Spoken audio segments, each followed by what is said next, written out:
For 10 years my family had a name for me: the disappointment. It wasn't screamed in arguments, but whispered in sighs and disappointed glances over holiday dinners. Before that, I had another name: the promise. I was Alara Vance, the golden child on the fast track to fulfilling my family's proudest ambitions. The Vance family blueprint was simple: an Ivy League education, a spot on the law review, and eventually, a corner office in a high-rise law firm overlooking the city. I was ticking every box. I was a third-year law student, top 5% of my class, with a summer associate offer from a firm my father couldn't stop name-dropping at his country club. The path was paved with gold, and all I had to do was walk it. But the thing about a path someone else builds for you is that you never learn to watch where you're going. It wasn't a case I was studying that broke me, but a footnote. A tiny, insignificant reference in a dense legal text about a grieving mother who lost her wrongful death suit over a child's toy on a technicality. The case was from the 90s, a ghost in the legal machine, but for some reason I couldn't shake it. I spent a week digging into the archives, reading her letters, her pleas, the cold, formulaic responses. I saw a system designed to manage liability, not to heal pain. I looked at my future, a mountain of case files and billable hours, and for the first time I felt nothing but cold, hollow air. The promise was a ghost, too. This wasn't a crisis of faith. It was a quiet, terrifying moment of clarity. The life everyone wanted for me wasn't a life I wanted for myself. The decision, when it came, felt both impossible and inevitable. I walked into the living room during a commercial break of my dad's favorite football game, remote in his hand, and I said the words that would change everything: "I'm not going back." Silence. Not the stunned kind from movies. It was a heavy, thick silence, the sound of a carefully constructed future shattering into a million pieces. My father didn't look at me. He just slowly raised the volume on the TV. My mother's smile froze on her face. They didn't just get angry. They began to erase me. My law school photos were quietly moved from the mantelpiece. When their friends asked about me, my mother would just smile tightly and say, "Alara is finding herself." And just like that, the promise died and the disappointment was born. The silence that followed my announcement wasn't temporary. It became the new atmosphere of our home. It was a carefully engineered coldness, a daily reminder of my transgression. My presence at the dinner table was met with polite, empty questions about the weather. My father started speaking through my mother to talk to me, asking her, "Helen, could you ask Alara to pass the salt?" While I sat right next to him. It was a masterclass in passive aggression, designed to make me feel like a ghost in my own life. My brother Liam, the newly designated star, didn't gloat. Instead, a strange mix of pity and relief washed over his face whenever he looked at me. The pressure was off me, which meant it was now squarely and heavily on him. He started wearing suits that seemed a size too big for his shoulders and talked about mergers and acquisitions with a practiced, weary tone. We were two sides of the same coin. He, trapped by the family's expectations, and I, exiled for escaping them. Our conversations became clipped and superficial. He was too busy being the promise to talk to the disappointment. My days became a blank canvas, and in the emptiness, the footnote that started it all echoed back to me. The story of that grieving mother. I realized her pain wasn't unique. It was universal, a silent epidemic of loss that people were forced to navigate alone. So I started something small, almost as a way to keep my own hands busy. I bought a domain name for $20. I called it Kindred Pages. The concept was simple: an anonymous online space where people could submit their stories of grief and loss, and read the stories of others. No comments, no likes, just shared human experience. A digital campfire for the heartbroken. I worked from a small desk in my childhood bedroom, the walls still holding the faint outlines of where my academic awards used to hang. Late one night, as I was formatting the first user-submitted story, a heartbreakingly raw account from a widower learning to cook for one after 50 years of marriage, I heard a floorboard creak in the hallway. I turned, but no one was there. The next morning, I noticed the browser history on the shared family computer downstairs. Someone had typed in the address for Kindred Pages. He had been on the site. He had read it. Liam. He never said a word. But I knew. The site grew slowly, organically, passed along in whispers through grief counseling groups and late-night forums. It wasn't a business. It was a sanctuary. I wasn't a founder. I was a gatekeeper of stories. I felt more purpose in those quiet hours than I ever did in a mock trial. And then, after 3 months of near-total silence from the outside world, I received an email. It was from a user, a woman who had lost her sister. Just 3 lines. I thought I was the only one who felt this way. Thank you. For the first time in a year, I think I can breathe again. I printed it out and taped it to the wall above my desk. It was my first and only award. At Sunday dinner that week, feeling a fragile spark of hope, I tried to share a sanitized version of this feeling. I said I was volunteering for an online support group and that it felt meaningful. My mother just patted my hand, her eyes already drifting towards Liam. "That's nice, dear," she said, her voice distant. "Now, Liam, tell your father about the deal you closed on Friday. We're so proud." The spark inside me didn't die, but it learned to glow in the dark. The years began to blur into a quiet rhythm of code and compassion. My world shrank to the size of my laptop screen, but the universe within it expanded infinitely. Kindred pages became my silent monastery. I woke up, I mediated on stories of loss, I offered the sanctuary of a blank page, and I went to sleep knowing I had held a space for someone's pain. My family saw it as stagnation. I was the 27-year-old, then 28-year-old, still living in her childhood bedroom, doing her little internet thing. They didn't see the silent, powerful current building beneath the surface. Kindred Pages didn't grow with a marketing budget. It grew with a currency of trust. A therapist in Ohio would recommend it to a patient, who would then share it with a friend in Texas. A hospice nurse in Florida would mention it to a family. It was a network woven from shared vulnerability. The stories that arrived in my inbox were raw, unvarnished, and breathtakingly human. I remember one story from a man whose father, a powerful CEO, had passed away. He didn't write about his father's business empire or the deals he'd made. He wrote about the one afternoon his dad canceled a board meeting to teach him how to skip stones across a lake. That was the legacy he held on to. Reading that, I felt a pang of sadness for my own father, who was so busy building a legacy of status that he was forgetting to build one of love. The disconnect between my two worlds was never more apparent than during the holidays. During one Christmas visit, my mother, in a misguided attempt to be helpful, suggested I monetize the platform. "You could put ads on it, dear," she offered, arranging cookies on a plate. "For grief counselors or casket companies." I just stared at her, the gap between us feeling like a canyon. She wasn't being malicious. She was simply incapable of understanding that not everything of value could, or should, be sold. Her definition of help was to make my passion profitable. Mine was to make it pure. The years passed. Liam made partner at his firm. They bought a bigger house in a gated community. My parents' Christmas letters were filled with his accomplishments. My section was usually a single vague sentence. "And Alara continues her work in Portland." It was a polite dismissal, a confirmation of my irrelevance in their narrative of success. But something was shifting inside me. Their judgment, which once felt like a physical blow, now felt more like a distant weather report. Interesting but not affecting my climate. I was finding my own validation, not in headlines or profits, but in the quiet dignity of the work. One afternoon my phone rang. It was Liam. He'd just been made a junior partner. After the requisite small talk, he cleared his throat and made an offer. "Listen, Alara, there's an opening here. An administrative role at my firm. It's respectable. Good pay. Dad would be happy." I listened to his entire proposal, the unspoken plea for me to come back to their world, to be fixed. I could hear the sincerity in his voice, his own flawed way of trying to help. And for the first time, without a trace of anger or sadness, I simply said, "I'm already where I need to be, Liam. But thank you." The silence on his end was different this time. It wasn't angry. It was confused. That same week, I ran the numbers for a small grant application. We had just passed 50,000 active users. Not investors, not subscribers. Just 50,000 people finding a safe harbor in a storm, 50,000 stories shared. I wrote that number down on a sticky note. It felt more real than any partnership title. My mother's phone call that weekend was brief.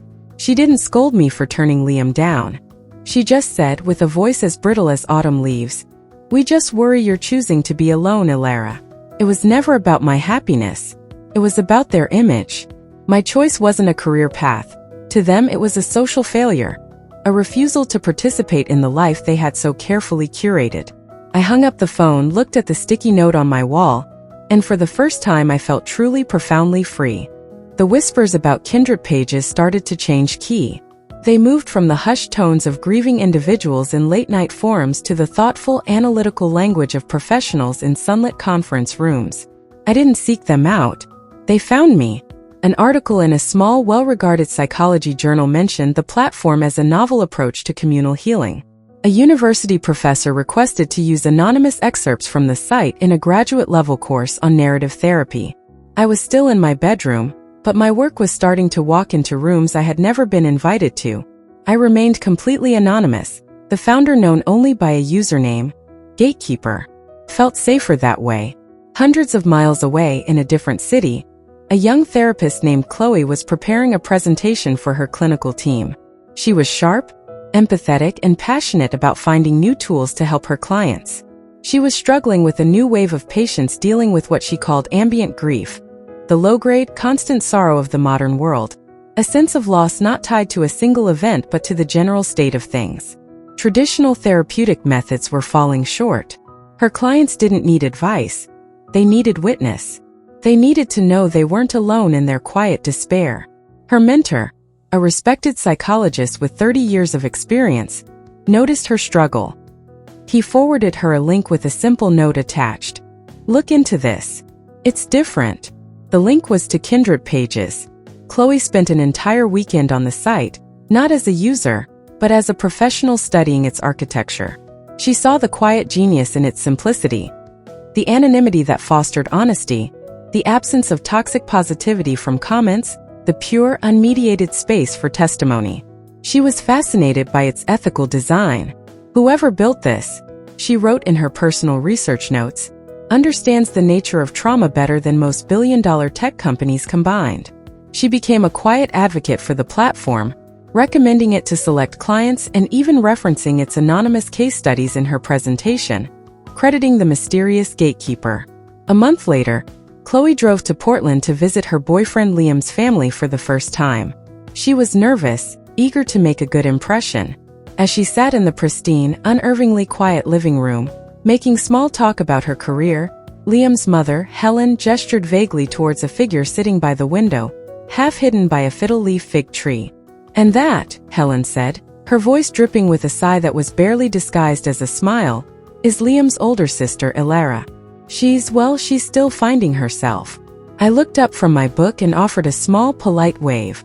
Chloe smiled warmly back at me, a genuine open smile. Her energy was a stark contrast to the tense, curated atmosphere of the house. We exchanged pleasantries about the weather, about the drive. We were two people who, in another context, would have had a universe of things to talk about. We deeply respected each other's worlds, standing just feet apart in that silent living room, with absolutely no idea of the profound connection that already existed between us. The stage was set, the actors were in place, and the curtain was about to rise on a play none of us knew we were in. The chosen restaurant for my father's 65th birthday was the kind of place that weaponized elegance. The ceilings were vaulted, the lighting was unforgivingly dim, and the waiters moved with the silent, judgmental grace of ballet dancers. It was a stage perfectly set for the Vance family's favorite production. It wasn't a family dinner. It was a performance. A one-act play titled The Successful Vancess. And for a decade, I had been the unwilling stagehand, meant to be invisible in the wings. My role was to smile, to nod, to not draw attention, and to be the dark, muted backdrop against which my brother Liam could truly shine. Tonight, with his beautiful and accomplished fiancée, Chloe, by his side, his star was meant to be brighter than ever. I took my seat, the one always placed at the far end of the table, next to a chatty aunt who measured success in carats and square footage. The conversation swirled around me, a familiar cocktail of stock portfolios, golf handicaps, and Liam's recent promotion. He was telling an animated story about a difficult client, and Chloe listened with attentive admiration. My parents watched him, their faces glowing with a pride so potent it was almost tangible. But something was different tonight. For the first time in a decade, I wasn't playing my part with resentment bubbling just beneath the surface. I was simply watching, like a naturalist observing a strange, fascinating tribe and its complex social rituals. Their words, once capable of inflicting deep wounds, now seemed to lack the power to penetrate. I was protected by a newfound sense of peace, a quiet understanding that their world, with its frantic chase for validation, was no longer mine. I was an audience member now, no longer a performer. My Aunt Patricia, after her second glass of Chardonnay and in a moment of alcohol-fueled boldness, finally turned her attention to me. "So Alara," she said, her voice a little too loud. "Still doing your little website thing? I hope you're making a decent living from that by now." The conversation lulled. All eyes flickered toward me. It was the moment I usually dreaded, the spotlight swinging over to illuminate the family's resident failure. Instead of the shame that would have once burned my cheeks, I felt a calm detachment, a gentle curiosity. It was like watching someone try to start a fire with wet wood. I met her gaze, offered a small, serene smile and said, "It pays the bills, Aunt Patricia. But more importantly, it pays in other ways." My answer, deliberately vague and philosophical, hung in the air, confusing her. She expected a defensive justification. I gave her a peaceful koan. Before she could press further, Chloe, ever the graceful diplomat and likely sensing an opportunity to steer the conversation to safer, more professional ground, chimed in. "Oh, speaking of meaningful online work," she began, her eyes bright with genuine passion, "I was just telling my team about this incredible platform I've been using as a resource. It's truly revolutionary for mental health support." I felt a subtle shift in the air, a tightening in my chest, but it wasn't anxiety. It was anticipation. My father beamed, leaning forward, assuming Chloe was about to praise some well-funded venture capital-backed startup, the kind he understood. "Excellent," he boomed, his voice full of paternal pride for his future daughter-in-law's sharp business acumen. Finally, some talk of real innovation. He had no idea the innovation he was about to hear praised was born in the very bedroom he considered a monument to my failure. He was applauding the storm, not knowing it was about to make landfall right at his dinner table. "It's called Kindred Pages," Chloe said, her voice resonating with a scholar's passion, completely oblivious to the sudden tension she had created. "It's this beautifully designed, anonymous platform for grief processing. What makes it revolutionary is its core philosophy."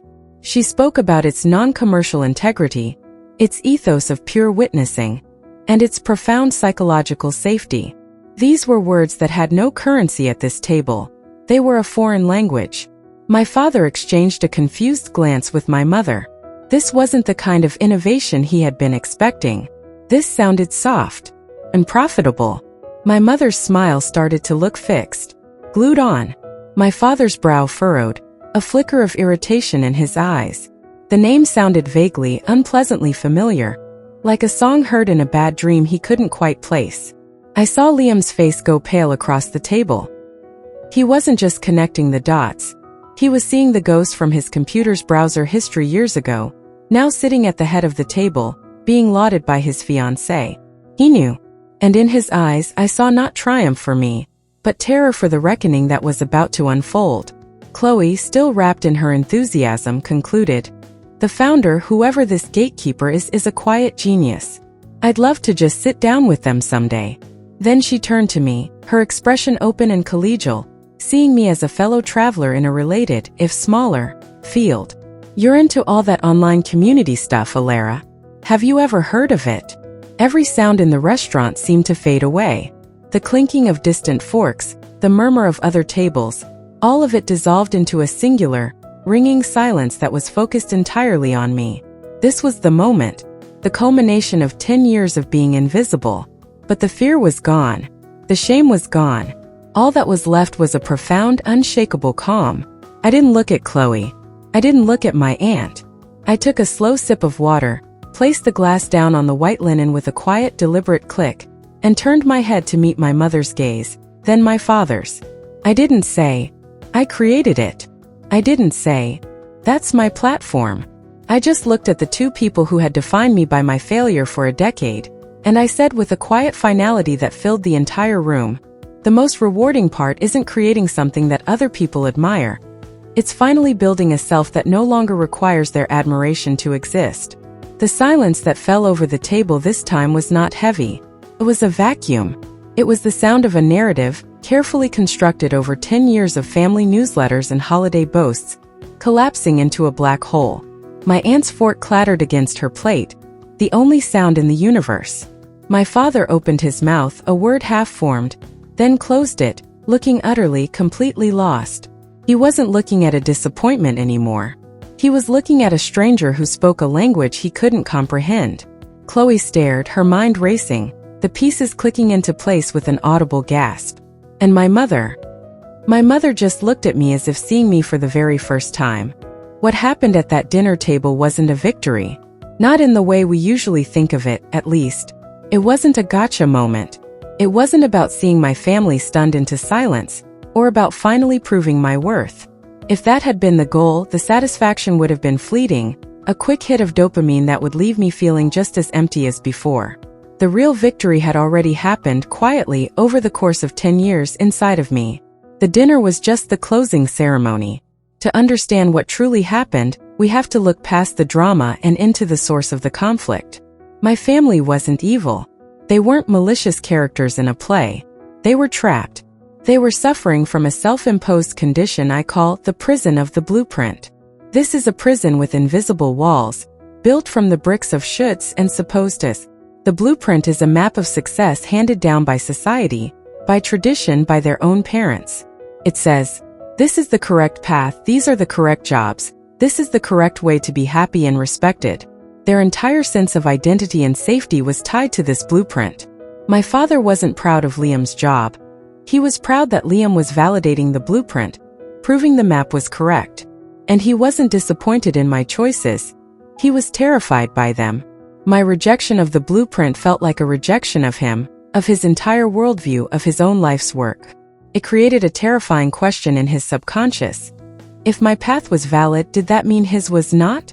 Their obsession with my brother's success and my failure wasn't truly about love. It was about fear. Fear of social judgment, fear of what the neighbors and colleagues at the country club would think, fear that my unconventional path reflected poorly on their parenting. They needed me to fit into their story because if I didn't, the story itself might fall apart. They weren't trying to hurt me. They were desperately trying to protect themselves from their own anxieties. They needed me to be the disappointment because the alternative, that I might actually be happy and fulfilled on my own terms, was too destabilizing for them to contemplate. It took me years and a lot of quiet reflection while reading the stories on kindred pages to understand this through a very old, very simple teaching from the East. It's a powerful metaphor that reframes everything. The Buddha once told a story about a man who comes to a wide, dangerous river. There is no bridge, no ferry. To survive, he gathers logs, vines, and branches, and diligently builds himself a raft. The raft is essential. It is his salvation. He uses it to paddle safely to the other shore. But once he reaches the far bank, once he is safe on dry land, what should he do? Should he say, "This raft was so useful, it saved my life. I must now carry it on my back for the rest of my journey"? Or should he push it back into the water, thank it for its service, and walk freely into the new land? The Buddha taught that we must leave the raft behind. For me, for so long, my family's approval was that raft. When you are a child, that raft is essential. You need your parents' approval to survive, to feel safe, to build an identity. It carries you across the treacherous river of childhood. But I had reached the other shore. I was an adult. I had built my own life, my own purpose.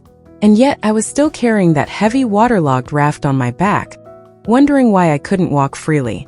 Every sigh from my mother, every dismissive comment from my father, was me, straining under the weight of something I no longer needed. My 10-year journey wasn't about building kindred pages. It was about the slow, painful, and ultimately liberating process of letting go of the raft. So, my final sentence at that dinner. It wasn't an attack. It wasn't a boast. It was a declaration of freedom. It was me standing on the far shore, telling them gently that I had put my raft down. The reason they couldn't understand me, the reason they looked at me like a stranger, was because they were all still on the other side of the river, desperately clinging to their own rafts of status, wealth, and public opinion. They couldn't imagine a life without carrying that weight. And this reveals the most profound lesson of all.